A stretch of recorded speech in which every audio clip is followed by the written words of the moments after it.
Okay, so I wanted to clue in on today's journey. Today's journey, well, we just got through 8-8 Lionsgate. Yesterday was exhausting. What I can tell you about this week has been deepening the authenticness of what I feel inside. And taking a look at the places in which I was really scared to look at, just maybe making choices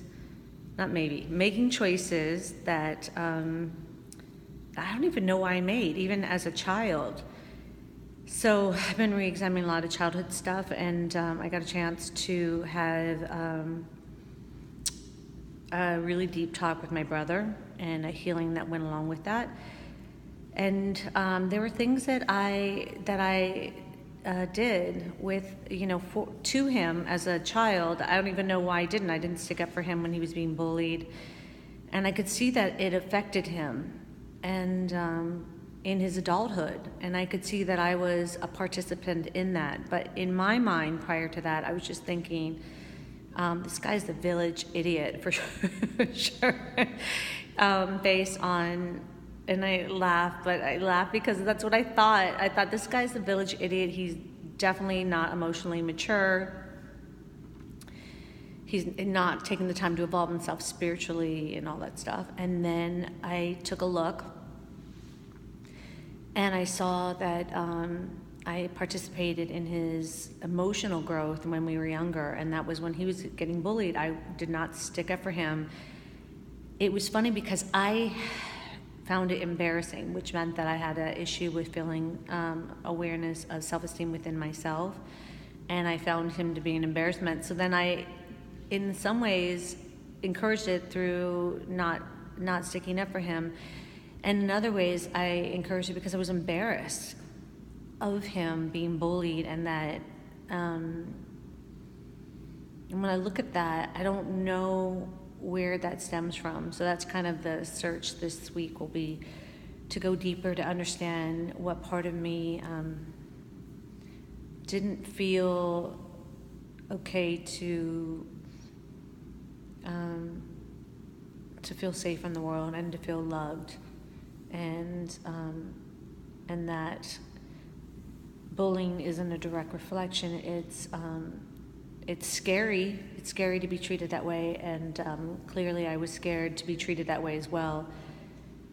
And instead, I took on hard girl, tough girl, exterior mode or whatever, and I've appeared that way to him and to myself in many ways this whole way through. So I went in one direction, he went in the other, and that's really fascinating, right? And so when I shared with him, and I apologized to him for not sticking up for him as his older sister, I should have, I could see something inside of him move that was so deep inside. It was in his memory, and then it was in his physicality, and it was in his emotional state, the way in which he relates in the world. And I saw my honest sincerity hit all those mechanisms, and it was profound. And then it was wild, but it was like there was shame in me, and that's why I'm doing this video. There was shame in me for being that kind of person to him, or just in general, right? Because when you're on a spiritual path, you think, I'm a good person, and I choose to move in that direction. But there's times for all of us, no matter how we've chosen to be awake now, that we don't have a clean slate. And I can say, honestly, I don't have a clean slate. I can say that, even when I look at it now, that spirituality was a form of really trying to figure out and survive maybe the parts I didn't like about myself, and maybe part of my spirituality was parts to prove that I'm a good person,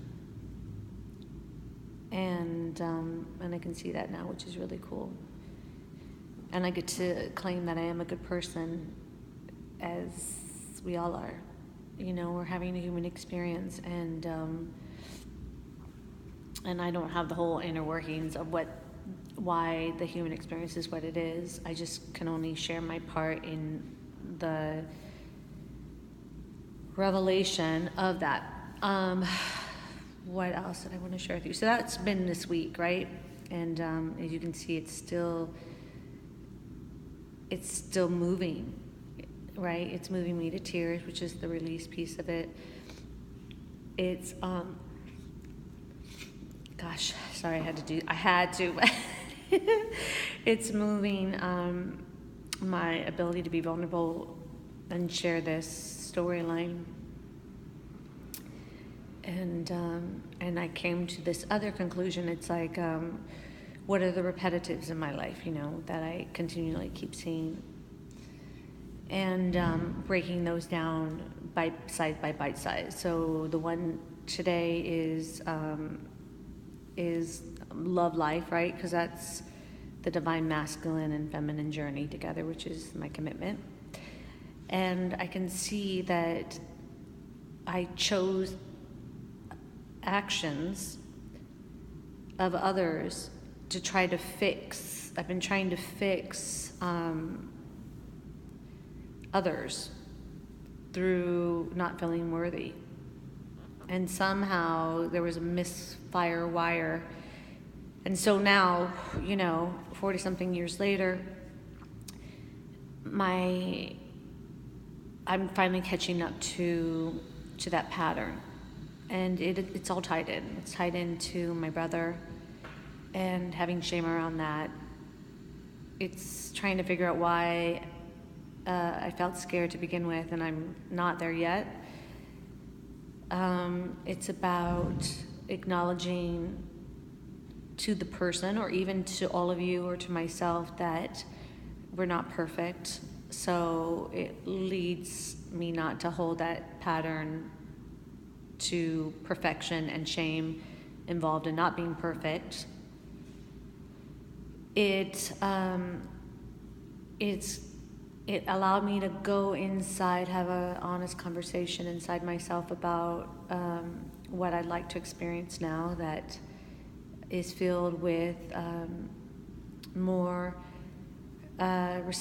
reciprocal love and direction.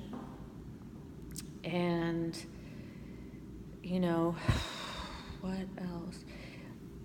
Okay, so I was thinking about, all the relationships in which I have attracted. And so what I do is I run. That's my thing. I get in something and I see the things I don't like. Then I run. I identify what I don't like or that they're going to hurt me. And then I run, and then I feel guilty because I was like, ooh, jump the gun. Jump the gun, I run. It could be a song, actually. I jumped the gun and I run. Anyhow. So then I jump the gun and then I run. Then I feel immensely guilty. So then I come back and then I jump the gun again and I run. And then I feel immensely guilty. Or I jump the gun, I run, and then I never look back. But, and then I have chosen partners that I can only see their goodness and I can't see mine. Once I jump the gun and I run, when I identify and look back, I don't see them as horrible individuals, not all the time.